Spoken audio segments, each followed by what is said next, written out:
Berguru ya? Iya. Solusinya berguru. Iya. Berguru kepada Ahlinya. Mantap.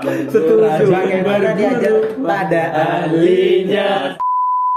Assalamualaikum warahmatullahi wabarakatuh, teman-teman semua. Sekarang kita akan membahas mengenai suatu tema yang cukup menarik, yaitu mengenai terorisme. Nah, sekarang kita sudah bersama teman-teman dari perwakilan khusus Nahdlatul Watan Diniyah Islamiyah Mesir. Kita akan membincangkan mengenai terorisme di sini. Ada pendapat-pendapat mungkin dari teman-teman nanti. Kita berangkat dari pertanyaan ya, apakah benar bahwa Islam itu ada kaitannya dengan terorisme? Banyak kita lihat sekarang ini. Dan dari dulu sampai sekarang ada fakta dan banyak yang menunjukkan bahwa terorisme itu ada kaitannya dengan agama Islam. Lalu benarkah demikian? Nah, terkait dengan isu terorisme, Bang, sebenarnya kan terutama kan akhir-akhir ini ada lagi cerita isu-isu terorisme dengan isu keterkaitan isu terorisme dengan agama gitu kan. Terutama sekali semenjak pengeboman di gereja katedral di Makassar kemarin itu kan. Sebenarnya kalau kita telah secara mendalam gitu kan, kita lihat ternyata kita tidak perlu heran kalau kemudian tiba-tiba ada bom meledak seperti itu. Ada indikasinya sudah jelas sekali udah ada. Cuma mungkin pemerintah terkesan seperti tidak mempedulikan hal itu, seperti kayak pemaparan Profesor Mulia misalnya kan gitu. Cuma jadi pertanyaan besarnya kembali adalah apakah kemudian sebuah pemahaman terorisme seperti ini bisa kita kaitkan dengan sebuah agama tertentu gitu. Itu menjadi problem tersendiri sih sebenarnya. Waduh. Wah, gimana nih? Kalau agama tertentu berarti itu kan pengeboman di Makassar itu kan dikait-kaitkan dengan Islam. Ya. Pelakunya Berarti emang orang Islam. Pelakunya orang Islam. Berarti Islam agama teroris berarti. Islam agama teroris, benarkah demikian? Oh, tunggu dulu. Tapi kan waktu di WTC waktu dulu itu pengeboman gedung yang 2 waktu itu Islam menjadi sangat jelek sekali di mata orang Barat gitu. Benar. Sampai dilarang orang berjilbab itu dilarang berjilbab. Benar. Dan juga banyak sekali dalam hal simbol-simbol Islam itu dilarang di Amerika sendiri. Benar. Itu adalah hasil dari pandangan mereka bahwa terorisme itu sangat berkaitan dengan Islam. Jelas. Jadi sebenarnya Islam ini agama teroris atau gimana sih sebetulnya? Kalau masalah itu kalau dikaitkan dengan agama, saya nggak setuju banget. Oh. Jadi Kenapa? agama Islam ini bukan Iyalah. agama teroris ya? Nggak ada. Kita kan Islam diajarkan untuk rahmat kepada semua orang kan, Rahmat saling lil alamin, menolong gitu kan. Iya. Berarti kalau ada orang yang membunuh orang lain itu berarti dia tidak memiliki agama. Berarti agamanya apa dong? Tapi dia identitasnya beragama Islam. Jadi ada kaitan di situ antara teroris dengan Islam itu sendiri. Iya, tapi begini. Sebelum lebih menjauh ke obrolan kita yang akan panjang dan lebar, ada hal-hal yang mungkin perlu kita lihat dulu kan. Ternyata dalam beberapa pemaparan ahli yang mengatakan bahwa ada juga dampak besar dari bagaimana kemudian tafsir-tafsir terhadap ayat-ayat jihad itu ditafsirkan gitu. Kita kan punya Quran ini kan sebagai pedoman kita sebagai umat Islam. Cuma yang jadi masalah adalah cara orang-orang menafsirkan cara orang berdialektika dengan Quran itu berbeda-beda. Ada kemudian yang cenderung seperti mewajibkan jihad gitu kan. Orang tafsir orang berbeda-beda. Ternyata itu juga menjadi faktor penting kenapa kemudian orang rela mati untuk hal-hal yang mungkin terbilang konyol begitu. Iya. Gimana? Jadi menurut sebagian penafsiran ya bahwa para teroris itu sebetulnya mencomot-comot ayat dari Al-Quran. Menurut sebagian penafsir ya. Tapi menurut dia sendiri itu adalah hal-hal yang wajar-wajar aja gitu. Berarti kalau pemahaman orang teroris tadi itu tekstual, berarti kita harus berguru kepada seorang ulama yang bukan tekstual lagi berarti. Belum jauh ke sana, kayaknya kita salah cara pikir sedikit. Nah, gimana tuh? Antara Islam dengan Muslim. Wow. Soalnya itu berbeda jauh. Islam dan Muslim. Kita menghukumi Islam itu sebagai teroris itu sudah salah total. Tapi kalau Muslimnya kita lihat ke fakta ternyata ada ya bisa jadi. Tapi nggak semua juga kan. Jadi makanya istilahnya kalau kita sering dengar ulama-ulama kita itu Syekh Azhar, Syekh Ali Jum'ah itu semua bilang Islam itu nggak ada kaitannya, teroris itu nggak ada kaitannya dengan agama secara umum, otomatis Islam nggak masuk di sana. Dalam hal ini Islamnya ya, tapi Muslimnya. Tapi kalau Muslimnya bisa jadi. Gini, saya punya fakta nih. Sebelum lebih kita termakan dengan omongan buayan yang seperti ini, saya punya fakta nih. Kita runut dari tahun berapa kejadian di WTC itu kan? Iya, 2001. Ada banyak sekali intinya yang saya ingin sampaikan bahwa ada banyak sekali kejadian terorisme yang mengatasnamakan Islam dan pelakunya memang Islam gitu. Terlepas dari kita mungkin tidak meyakini bahwa tidak ada agama pun tidak ada satu agama pun yang mengajarkan terorisme. Tapi faktanya kebanyakan sekali terorisme itu mengatasnamakan ini Islam gitu.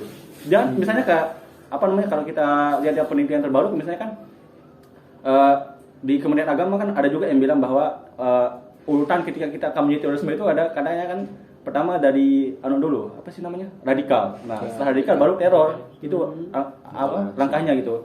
Cuma ketika tidak bisa untuk terorisme, untuk melakukan teror, dia radikal dulu dari dasarnya katanya. Dan itu ternyata juga berpengaruh pada agama. Apakah kemudian kita akan mengatakan bahwa setiap pengaruh agama yang radikal itu bukan tidak beragama? Itu jadi masalah sekarang. Iya, jadi penting untuk melihat pendapat dari Saudara Wahyudi tadi bahwa kalau kita menisbatkan terorisme dengan Islam itu sendiri sesungguhnya sesuatu yang keliru. Betulkah demikian? Kalau kita menisbatkan terorisme dengan Muslim, secara fakta demikian. Ternyata terjadi. Gitu. Ternyata terjadi. Kita nggak bisa tolak. Yang namanya fakta itu kita nggak bisa tolak gitu. Tapi masalahnya ada dalil-dalil yang digunakan oleh para teroris untuk sebagai legitimasi mereka untuk berlaku teror. Benar. Ada suatu sabda Nabi yang masyhur bagi mereka ini, umirtu an uqatilan nas hatta yakunu mu'minin. Iya. Aku disuruh untuk membunuh orang-orang kafir itu sampai mereka beriman, sampai mereka Islam. Jadi dari sini kita dapat menemukan suatu kesimpulan bahwa ya Islam itu bagi mereka agama teroris. Waduh. Makanya itu. Iya. Kita perlu lagi melihat dalil-dalil dari Al-Quran, dari hadis itu kita perlu memahami lagi, perlu mendalami lagi secara kontekstual, tidak hanya tekstual tadi yang seperti dibilang Hawari tadi. Tapi di samping itu juga ada juga orang-orang Kristen seperti kasus penembakan pada hari Jumat itu kan. Swedia. Di mana? Swedia. Di Australia. Australia. Gereja itu masjid itu kan? di masjid. Di New Zealand. New Zealand. Yang secara langsung kan disiarkan di Facebook kan. Iya. Live itu kan. Motivasinya itu kan karena memang kebencian terhadap orang Islam gitu. Iya. Nah, itu juga perlu ditilik lagi gimana. Iya. Emang kalau kita lihat dari teks-teks agama ini ada potensi pemahaman ke sana. Kita nggak bisa menolak, emang benar. Jadi penafsiran itu nggak bisa kita bendung pemikiran orang. Iya. Benar. Yang harus diubah pertama kali sebenarnya mindset sih. Pemahaman yang benar. Seperti yang dikutip tadi, seperti umirtu an uqatilan nas itu sering dibahas di sini ada syubhat warudud. Dan itu katanya kalau dalam leksikal bahasa Arab itu kalau uqatil itu masdarnya muqatalah dan itu ada saling memerangi. Jadi Islam itu nggak akan mulai menyerang kecuali diserang dulu. Jadi bukan membunuh ya, bukan membunuh, memerangi. Besar sekali kesalahan membela diri kita itu. Nah, tadi kan itu salah satu bicara tentang aspek ayat-ayat teror lah kita bilang itu. Yang jadi klaim pembenaran terorisme gitu. Sebenarnya kalau kita lihat di agama-agama sendiri, hampir semua agama punya semacam pengaruh radikal garis keras lah gitu. Potensinya pasti ada. Pasti ada itu.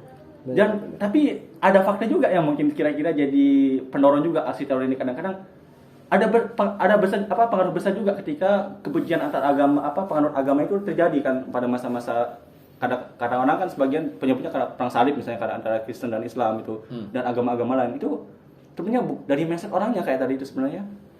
Dari mindset dan pemahaman orangnya ya. Iya. Jadi kalau kita lihat dari segi dalilnya dari teks Al-Quran hadis bisa jadi ayat atau hadis itu bisa menjerumuskan orang pada terorisme padahal tidak demikian. Iya. Nah inilah pentingnya penggunaan atau gimana? Berguru ya? Iya. Solusinya berguru. Iya. Berguru kepada ahlinya. Mantap. Setuju. Bagaimana diajar pada ahlinya. Bener. Jadi masalahnya kepada ahlinya itu siapa? Iya. Gimana cara kita mengukur mengukur guru yang ahli itu seperti apa? Saya punya usul ketika ingin membicarakan tentang ahli gitu. Ya. Ada sebuah fenomena unik di masyarakat ketika bicara tentang ahli. Orang-orang akan lebih cenderung percaya kepada orang yang Karena kan zaman digital nih. Iya. Sebenarnya ada dampak negatif juga ketika bicara tentang ahli ini ya. Iya. Benar. Dampak negatif dari perkembangan era digital yang sebegitu pesat ternyata matinya kepakaran itu. Artinya orang-orang sekarang akan lebih percaya orang yang lebih banyak followersnya ketimbang ulama yang memang otoritatif, yang udah belajar S1, S2, S3 di bidang itu tertentu. Kan di Azhar kita sangat kenal lah ketika bicara tentang tafsir misalnya. Kita akan merujuk ulama yang mutakhasis, yang S1-nya tafsir. Bukan ulama yang S3-nya fikih gitu. S3-nya hadis lah misalnya. Karena memang setiap ulama kan punya kasus sendiri gitu. Kita bicara tentang kepakaran gitu. Dan ini yang menjadi penting untuk edukasinya ke masyarakat gitu. Ya, jadi di sini kita melihat suatu masalah ya. Iya. Kalau ada buku itu judulnya The Death of Expertise. Iya. Matinya kepakaran.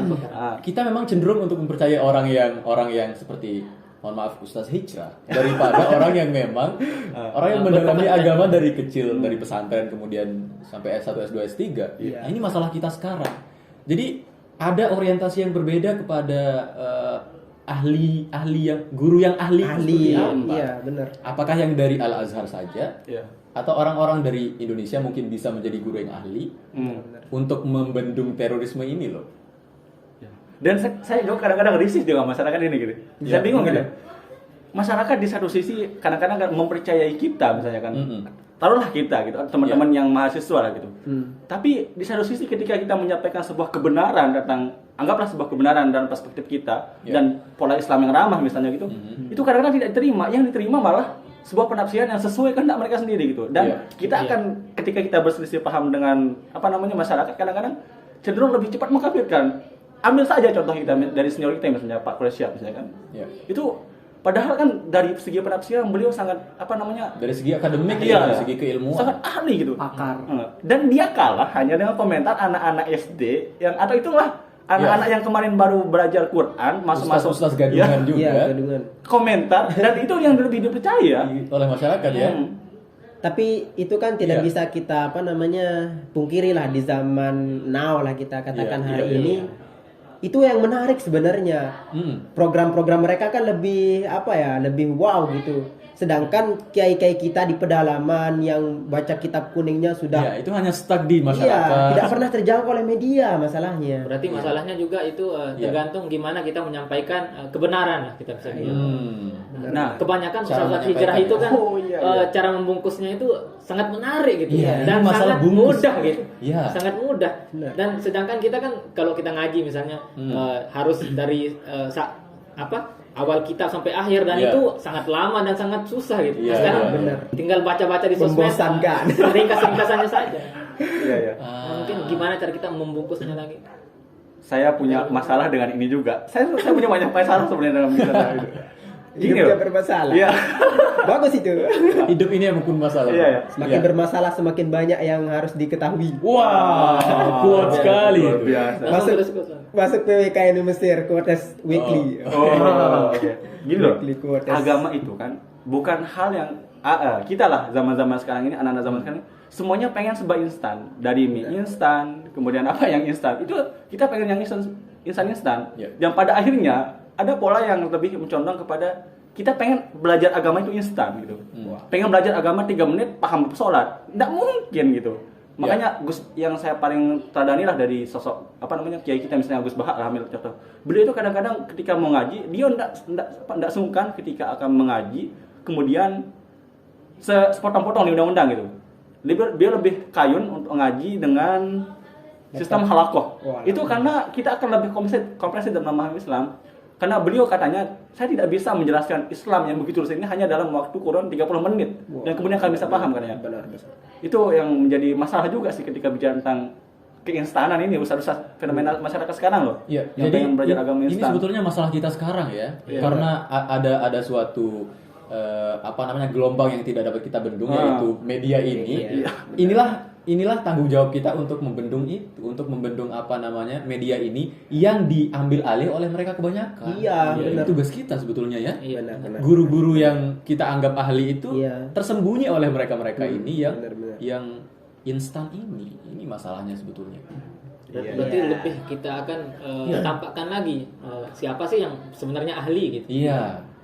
Yang memang mutakhasis istilahnya yang memang ahli. Tapi kadang-kadang juga yang jadi masalah, kita terlepas dari kita yang mungkin tidak bisa naik ke tidak diberikan panggung oleh media sosial ini. Ternyata juga kadang-kadang ada tipikal kayak tadi Ustaz Iza itu kan, yang kemarin-kemarin masuk Islam kemudian tidak tahu diri, bukan tidak tahu diri apa. Jangan. Sensor guys, sensor. Maksudnya gini, ketika kita harus tahu posisi lah gitu kan. Ketika kemudian kita baru masuk Islam, kita kan baru tahu nih. Kok menggurui gitu kesannya. Kan banyak sekali fenomena-fenomena seperti itulah. Teman-teman pasti sudah tahu lah gitu, ketika masyarakat kan kadang-kadang kalau udah mau hijrah kemudian ustaz-ustaz bercerita tentang agama sebelumnya, kadang-kadang kan menjelekkan agama sebelumnya itu. Orang masyarakat, wah luar biasa ustaz ini sudah menguasai Kristen, teologi Kristen S3. Dipakai di mana katanya? Di Vatikan. Itu kan wah. Kok masyarakat akan terjual oleh hal-hal seperti itu. Dan akhirnya ketika ustaz-ustaz lebih cenderung menguasai katanya menguasai teologi agama sebelumnya, belum tentu sebenarnya kan dia menguasai teologi Islam secara utuh gitu. Teologinya sendiri. Iya. Dan itu biasanya lebih diberikan panggung oleh masyarakat. Dan mereka diundang dan ada yang nonton. Banyak malah. Iya. Itu masalahnya. Dan itu lebih dipercaya dengan ustaz yang kita yang lebih paham Islam dari kecil misalnya. Ya kok bisa? Itulah dampak media sosial. Kok bisa? Sebenarnya kita semua bertanya itu, kenapa kok bisa pandangan jumhur ulama yang menurut kita moderat itu atau rahmatan lil alamin itu malah kalah saing, kalah viewernya lebih banyak mereka yang sebetulnya kaku banget memandang Islam. Lebih condong kepada ini yang sesuai dengan tema kita hari ini, lebih condong kepada, mohon maaf tapi kalau saya bilang lebih condong kepada terorisme, apakah tidak ada masalah? Yang lebih ke ini ya radikal. Survei itu ada loh yang itu Superman. Surat teroris kemarin yang cewek itu, mereka kan menganggap Pancasila itu haram, kafir, togut, bank haram dan lain-lain. Itu kan pemahaman-pemahaman yang sangat sering muncul di masyarakat kita dan itu yang banyak orang pahami. Iya. Dan itu benih teror. Iya. Jadi intoleran itu udah benih teror. Benih teror nanti. Padahal kalau kita lihat pembahasan tentang contohnya yang di surat tadi itu kan misalnya kayak demokrasi yang tadi dan konsep-konsep keislaman keindonesiaan kita, kemudian tentang riba itu, bunga bayang riba itu, orang-orang fikih ketika berdiskusi tentang itu udah banyak lah ulama-ulama kita yang mendiskusikan dan akhirnya ada juga yang kemudian membolehkan. Ya emang itu adalah perbedaan pendapat ya. Iya bukan ranah khilafiyah memang ya. Bukan ribanya yang dibolehkan tapi bunga banknya itu loh. Bunganya bukan riba. Ribanya tetap haram. Bahaya ini. Ini loh sekarang orang-orang sekarang ini yang kita yang awam nggak terbiasa dengan perbedaan. Jadi kalau udah ada perbedaan sudah siap saling hantam, saling ngapa-ngapain, saling hujat, saling apa. Itu bahaya sekali. Kadang juga sebabnya adalah karena kita nggak tahu bagaimana bangunan dalil dari teman kita yang berbeda pendapat ini. Iya. Kita kadang asal ngerot gitu ya. Asal membantah aja. Ini masalahnya. Ada satu istilah yang xenofobia, tahu? Sesuatu yang baru.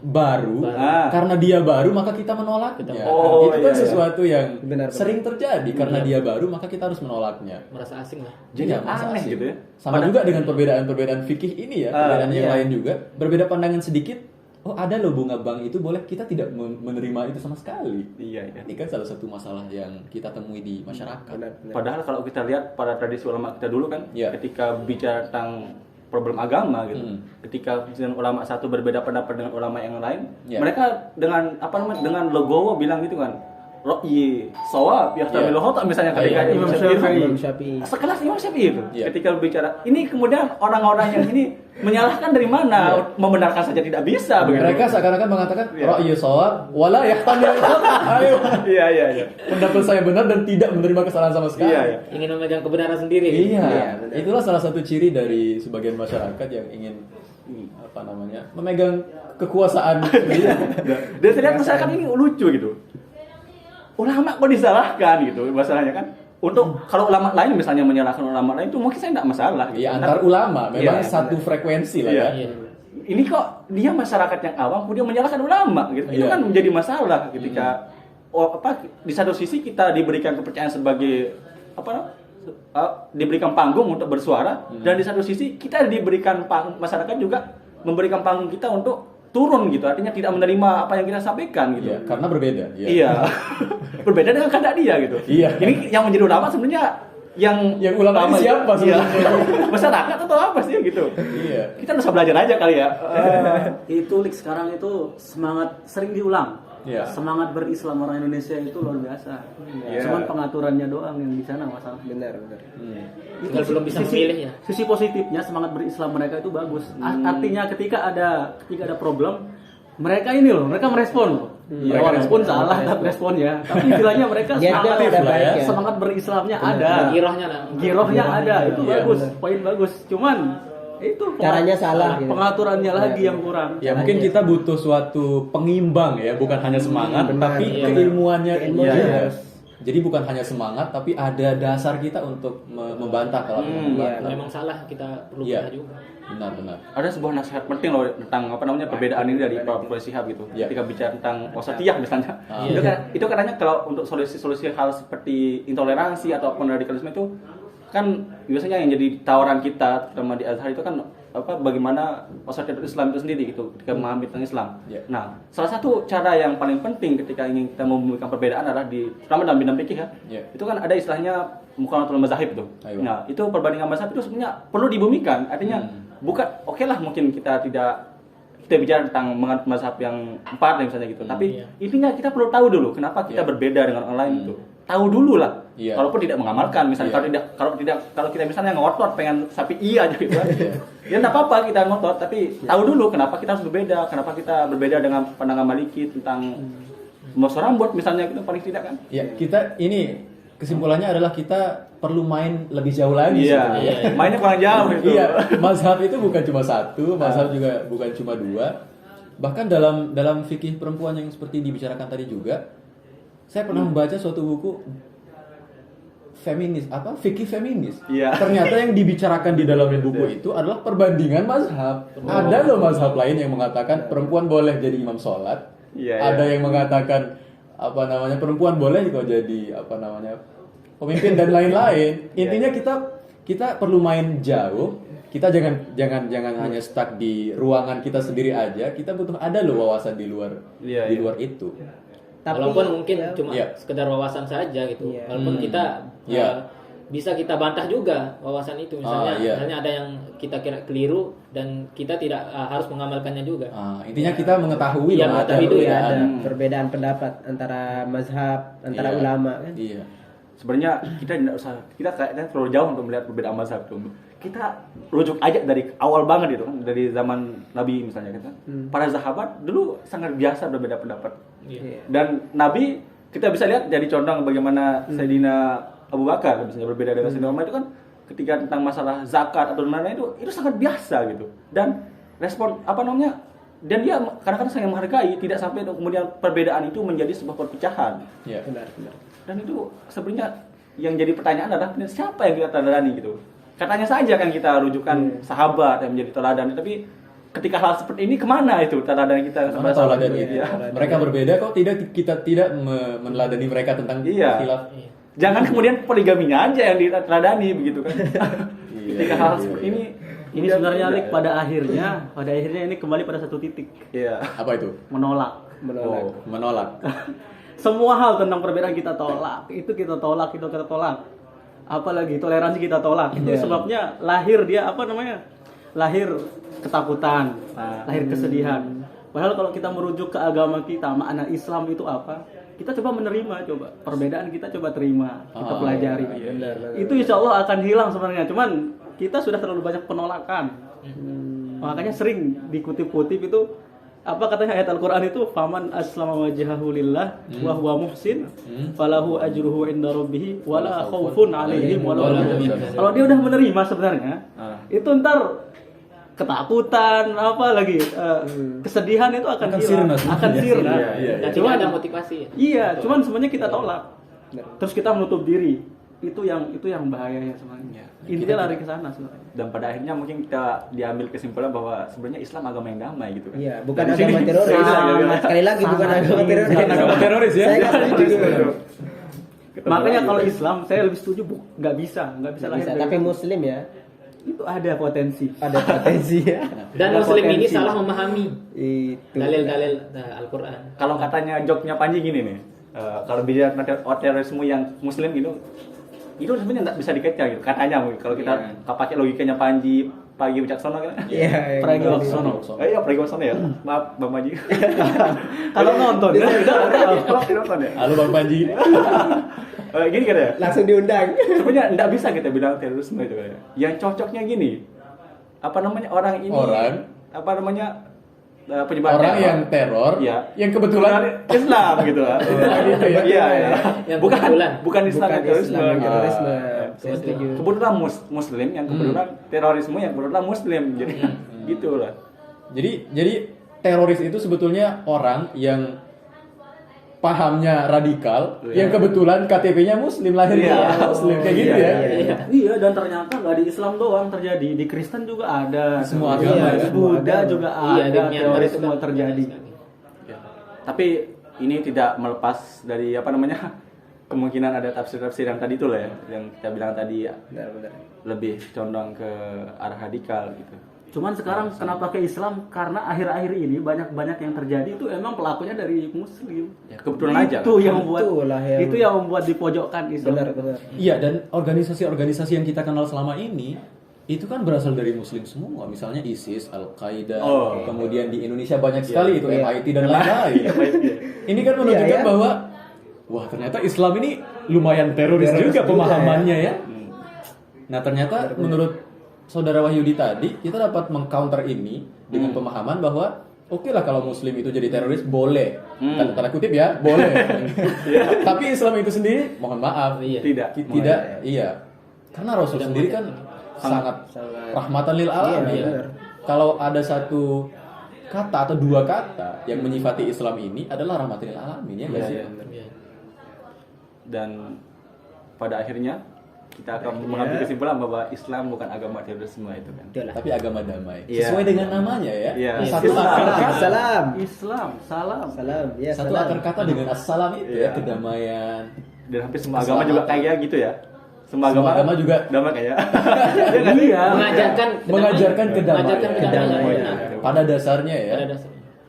Perlu digarisbawahi lah kita bilang benar semua kan. Tapi kita bilang mengajarkan. Itu makanya keluar kalimat nggak mungkin teroris itu lahir dari agama. Makanya ada kalimat gitu. Nah, kita sering mendengar itu, terorisme itu sebenarnya tidak punya agama. Tidak punya agama. Karena semua agama tidak pernah mengajarkan teror. Iya. Ini menarik juga ya. Kejahatan kemanusiaan itu. Kejahatan kemanusiaan, extraordinary crime itu termasuk. Kejahatan luar biasa itu. Dan apalagi Islam yang mendahulukan kemanusiaan ketimbang beragama itu pasti lebih menghargai lagi. Al-insaniyah qabla Belal. Maqasidus syariah itu apa yang pertama? Hifdzun nafs. Hifdzun nafs. Ayo. Menjaga jiwa manusia. Iya. Saya cerita tapi saya lupa saya dapat cerita dari mana dan siapa pelakunya nih. Ini ada seorang saya ingat sekarang tapi saya tidak ingin Syekh Muhammad Al-Ghazali. Ya, ketika ditanya tentang hukum sholat gitu kan. Tahu bagaimana hukum sholat katanya kan. Tahu saya cerita. Iya. Dan akhirnya ditanya apakah dia kafir katanya kan? Tidak. Hukumnya itu bagaimana hukum orang yang tidak sholat katanya kan? Ditanya akhirnya beliau jawab hukumnya adalah kamu ajak dia sholat katanya. Itu buktinya bahwa kemudian kita tidak dalam rangka menghakimi orang itu loh. Itu yang mungkin perlu kita tekankan apa namanya di masyarakat kita sekarang gitu. Ketika bicara tentang terorisme atau apapun itu, jangan sampai kita seperti itu loh. Ya. Oke, mungkin kita ke pembahasan berikutnya. Kalau kita tadi sudah membahas kalau memang tidak ada kaitannya agama ini atau agama Islam dengan terorisme, lalu ajaran Islam itu sebetulnya mengajarkan keselamatan gak sih? Mengajarkan kedamaian gak sih? Ada gak atau banyak gak ayat-ayat atau hadis atau praktik Nabi malah yang mengajarkan kita untuk menghargai kemanusiaan, menghargai jiwa manusia itu. Ya ini kan penting karena banyak orang yang menganggap Islam itu teroris, lalu ajaran yang benar tentang Islam itu apa? Iya. Islam itu pada dasarnya sangat menghargai kemanusiaan. Iya. Kalau saya sempat baca kemarin bukunya dari Profesor Mahmud Hamdi Zakzuk. Iya. Itu menyitir sebuah hadis yang mengatakan walaqad karramna bani Adam. Hadis ayat malis. Ayat Quran. Walaqad karramna bani Adam dan kata-kata bani Adam itu syamirun lil jami. Semua manusia ya. Dia mau Kristen, kayak mau Buddha, mau apa. dia bisa masih kita masuk dalam kategori Bani Adam tersebut. Makanya ketika dihubungkan dengan sebuah hadis, ketika ada orang Kristen yang meninggal, waktu itu ceritanya pada zaman Nabi dia lewat dibawa diusung digotong, akan dikubur. Ya. Orang Yahudi kalau nggak salah. Yahudi. Iya. Dan Nabi berdiri. Sebagai penghormatan. Iya, penghormatan. Iya. Sahabat nanya terus, Nabi kenapa berdiri? Itu kan bukan orang Islam. Iya. Dan Beliau jawabannya bilang, bukankah dia itu mempunyai nafas atau manusia? Ahwa alaisan nafs kan. Jadi itu salah satu tanda Islam itu sangat menghargai kemanusiaan. Walaupun agamanya bukan Islam. Walaupun bukan Islam. Apalagi yang Islam coba. Iya. Ya itu salah satu contoh menarik karena Rasul sendiri dalam melihat orang mati yang Yahudi, tapi beliau menghormati itu. Kenapa? Karena dia jiwa juga, dia manusia juga, yang sesuai dengan ayat yang walaqad karamna bani Adam. Iya. Dan ayat juga yang penting untuk dibahas di sini adalah siapa yang membunuh satu jiwa, ka'annama qatalan nasa jami'an, dan siapa yang menghidupi atau menyelamatkan satu jiwa, ka'annama ahyan nasa jami'an. Ini penting banget untuk dalil kita atau pemahaman kita mungkin ke depannya bahwa Islam ini sangat menghargai jiwa ya. Jangan sampai orang membunuh orang lain atau membunuh diri sendiri malah dengan bom bunuh diri dan lain-lain. Dengan klaim agama lagi. Dengan klaim agama. Ya. Itu konyol sekali ya. Konyol ya, Bu. Sangat. Jadi teroris itu konyol ya? Ya, ada kalimat yang lebih konyol dari konyol. Wow, luar biasa. Iya. Dan yang kedua, sepertinya Islam itu juga tidak setuju dengan pemikiran-pemikiran yang intoleransi atau tertutup, pemikiran yang tidak menerima menerima keadaan yang sekarang. Itu sangat bahaya sekali. Saya ingat cerita ini. Ketika bicara tentang tarikh itu kan, kita ada banyak sekali cita-cita bagaimana Rasulullah SAW ketika bermuamalah dengan non-Islam, begitu ada banyak sekali yang menceritakan bagaimana kebaikan beliau. Misalnya ketika ada dalam itu kan ada yang biasanya dari renungan-renungan yang agak mengharukan itu, biasanya dibuat jadi sound.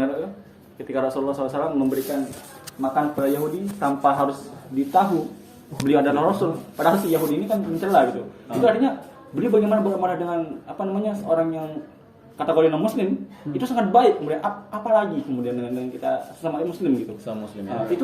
Itu menandakan bahwa itu bukan dengan latar belakang agama kemudian kita harus berbuat baik, tapi adalah dengan dasar kemanusiaan. Tentang surat yang tadi itu juga ketika berbicara tentang surat yang orang-orang yang bom bunuh diri itu, kan salah satunya adalah ketika konsep demokrasi gitu. Padahal kalau kita ingat-ingat juga dalam sejarah, misalnya dalam pembentukan negara Madinah misalnya gitu kan, itu kan yang membuat bukan hanya satu golongan gitu, bukan hanya Muslim, tapi sangat plural. Artinya ada Yahudi, ada Nasrani di situ penganutnya, dan itu ada banyak klan juga. Iya, suku-suku yang bergabung untuk membentukkan negara itu, dan lahirlah Piagam Madinah misalnya, jadi sebuah kesepakatan itu. Dan itu menjadi dengan konsep demokrasi sebenarnya. Kalau kita bicara demokrasi mungkin kita rujuklah ke ahlinya mungkin nanti kan ada juga banyak artikel-artikel yang dipublikasikan oleh ulama-ulama kita di Indonesia mungkin tentang konsep negara demokrasi itu kan sebenarnya harus punya sejarah panjang gitu, dan setiap negara mungkin punya sejarah masing-masing lah gitu. Ya intinya bahwa Rasul itu sangat menghargai menghargai kemanusiaan, menghargai perbedaan. Ayat yang paling sering dikutip oleh ulama dalam membahas mengenai perbedaan ini adalah ini ayat masyhur sekali, Al-Hujurat ayat berapa itu ya? Yang Ya ayuhan nas inna khalaqnakum min dzakarin wa untha. Orang-orang ulama-ulama juga mengatakan ya kita akan berbeda dari segi gender juga, laki-laki perempuan, kemudian miskin kaya, kemudian saya dari klan A, Anda dari klan B. Itu berbeda bukan untuk kita saling perangi atau bunuh dan lain-lain ya. Tapi untuk kita berkenalan, untuk berkenalan. Nah, pada kesimpulannya, yang paling bertakwa di antara kita adalah orang-orang yang paling dekat dengan Tuhan adalah orang-orang yang bertakwa. Ini menunjukkan bahwa kita tidak boleh mengklaim orang, apalagi membunuh ya. Ini menarik sekali. Makanya sebuah prestasi yang besar akhir-akhir ini loh, ketika ada terjadi wasiqah ukhuwah insaniyah. Penting ya. Penting itu sebenarnya semua agama, tapi diwakili oleh dua agama terbesar, Islam dengan Kristen. Katolik. Katolik. Siapa namanya? Paus Fransiskus. Itu terjadi di Qatar. Itu sebuah prestasi yang besar supaya orang-orang itu bisa paham loh.